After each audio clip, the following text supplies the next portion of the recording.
Hey folks, Dr. Phil here. Hope everybody's doing well. This is going to be a video on corporate strategy, diversification, and the multi-business company. So let's go ahead and jump right in. So let's talk about, firstly, anyway, business versus corporate strategy. So business level strategy occurs in a one business, single industry environment. You just think of like, one firm operating in just one industry.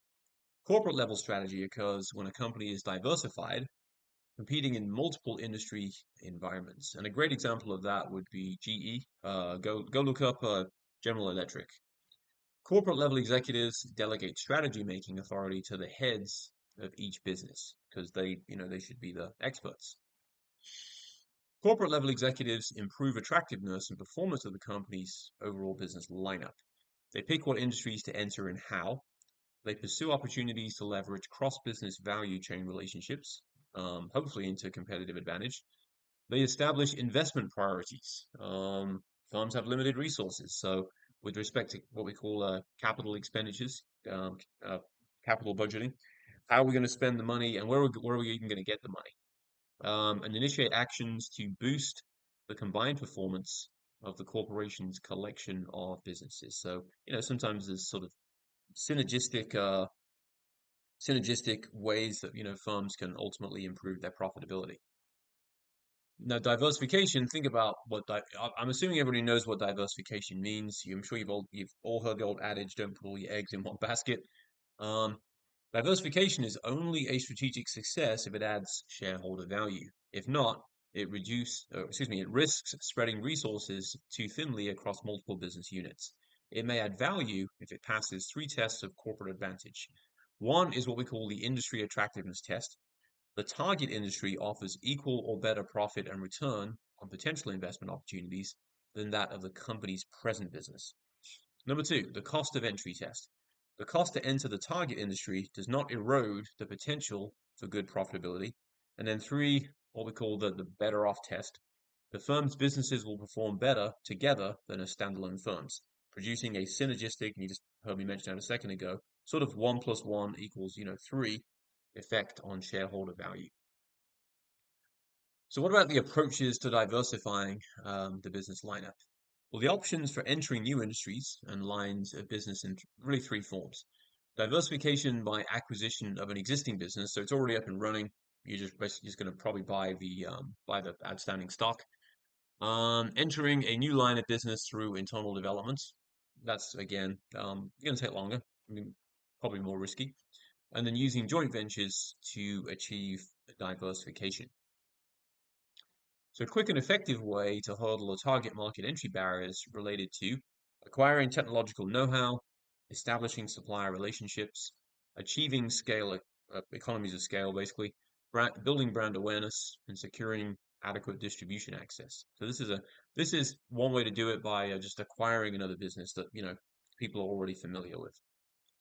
Now, the big dilemma is whether to pay a premium price to buy a successful firm or to buy a struggling firm at a bargain price. Now, interestingly, the average premium paid by US companies over the last 25 years was more often in the 20 to 25% range. Um, Again, don't think of 20 to 25% of the value. They're saying 20 to 25% over the value, hence the term premium. For example, Microsoft paid a 30% premium um, over Activision Blizzard's 65.39 stock price when it acquired the company for 69 billion in 2023. So what about entering a new line of business through internal developments? So corporate venturing is when a new business is developed from established business operations. This internal development of new businesses is more attractive when the parent firm already has the in-house skills and resources needed to compete effectively. There's ample time to launch a new business. Startup cost is lower than cost of entry via acquisition, and the startup will not compete against local powerful rivals because that's probably not going to end well because they're already entrenched. The startup will not, adding new production capacity will not adversely impact supply and demand balance in industry. And incumbent firms, think about if you're not familiar with that word, incumbent firms that are basically already in there doing it. Incumbent firms are likely to be slow or ineffective in responding to a new entrant's efforts to crack the market. So what about corporate venturing? So this is the process of developing new businesses as an outgrowth of a company's established business operations.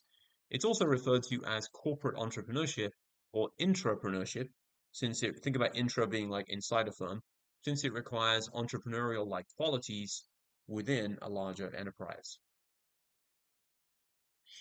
So there may be times when situations call for a joint venture.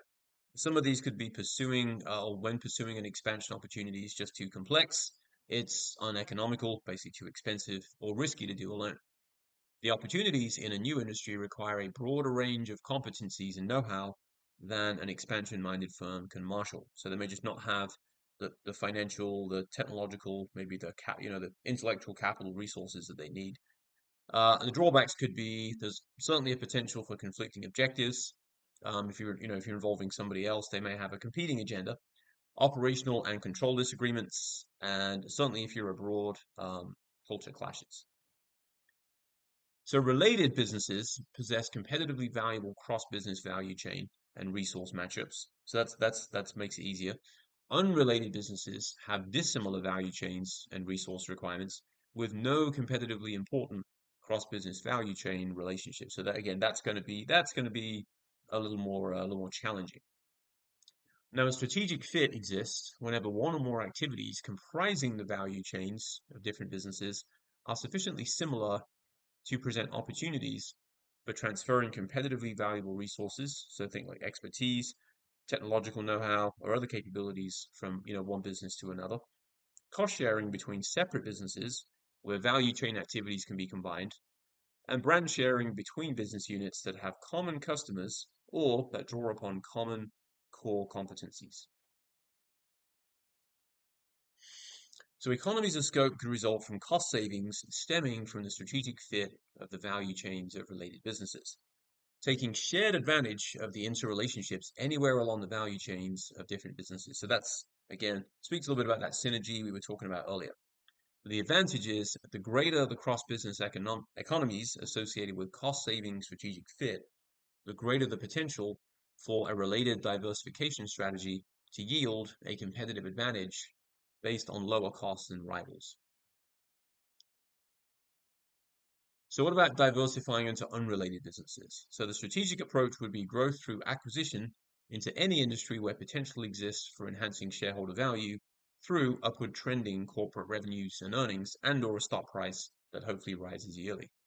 Companies such as this are often referred to as conglomerates. So they usually kind of big tangled web of, companies and in very, unrelated industries.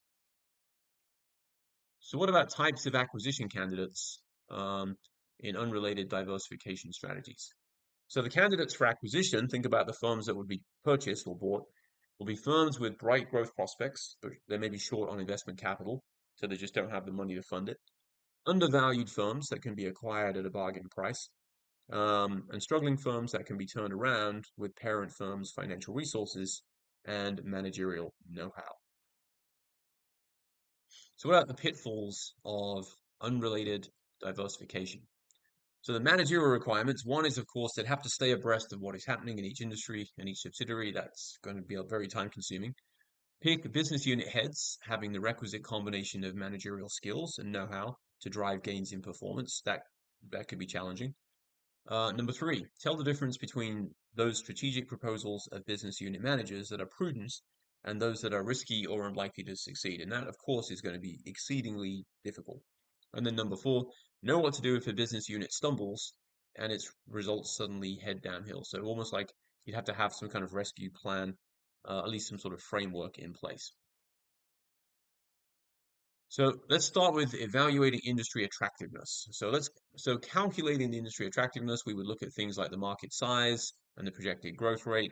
What's the intensity of competition who are also, vying for that market share, emerging opportunities and threats, and the presence of cross-industry strategic fit.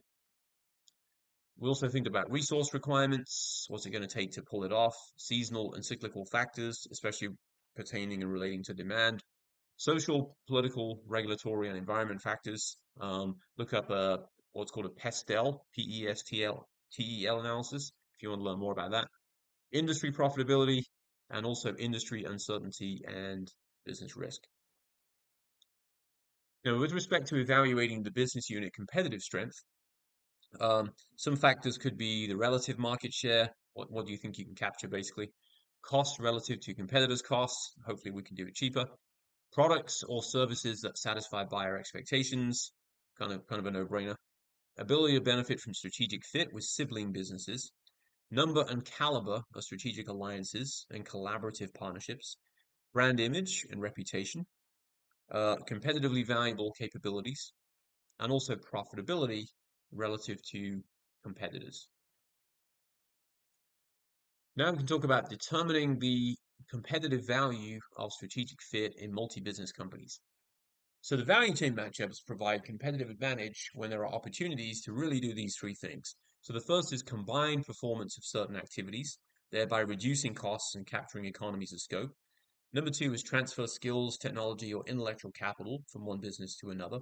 And then three is share a respected brand name across multiple product and or service categories. So that could breed, brand familiarity, but it could also be cheaper. And then evaluating the resource fit. A diversified firm's lineup of businesses exhibit good resource fit when each of its businesses individually strengthen the firm's overall mix of resources and capabilities. So again, think about that sort of synergy we've been focusing on. And the parent firm has sufficient resources that add customer value to support its entire group of businesses without spreading itself too thin. And that I've seen that that's easily done as well. Couple of definitions: a cash hog and a cash cow. You may have heard of a cash cow, maybe not a cash hog. So a cash hog generates operating cash flows that are too small to fully fund its operations and growth. A cash hog must receive cash infusions from outside sources to cover its working capital and investment requirements. A cash cow generates operating cash flows over and above its internal requirements, thereby providing financial resources that may be used to invest in cash hogs, finance new acquisitions, fund share buyback programs, basically treasury stock, or pay dividends. And then ranking the business units and setting a priority for resource allocation. So this ranking determines the priority for allocating financial and non-financial resources to each business unit. So below, just some factors that we would probably think about in determining the performance. One would be, how is the growth in sales and ultimately the growth in profit? What's the earnings contribution? What of the overall firm's earnings, what's this now contributing?